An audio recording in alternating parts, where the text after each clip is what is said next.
In the remote hills of Meghalaya state along the India-Bangladesh border, PYRMAN SHYLLA sits in a tea shop and reminisces about fishing in the Muntadu River.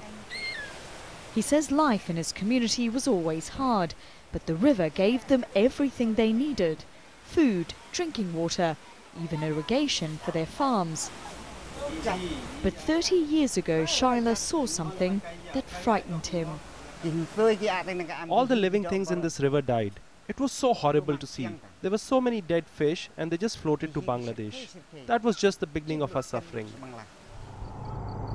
Villagers say that rampant and unregulated mining of coal in their district has poisoned their rivers. Tribal landowners argue they don't need environmental clearances because the constitution gives them absolute authority over their land.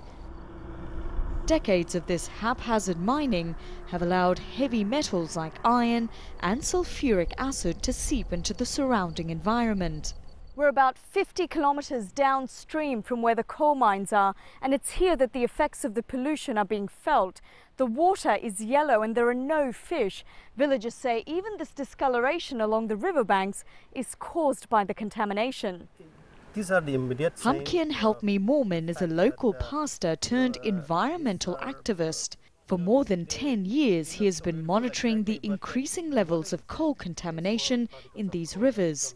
Coal mine owners should pay for the damage that they have done, because they have earned a lot of money from this.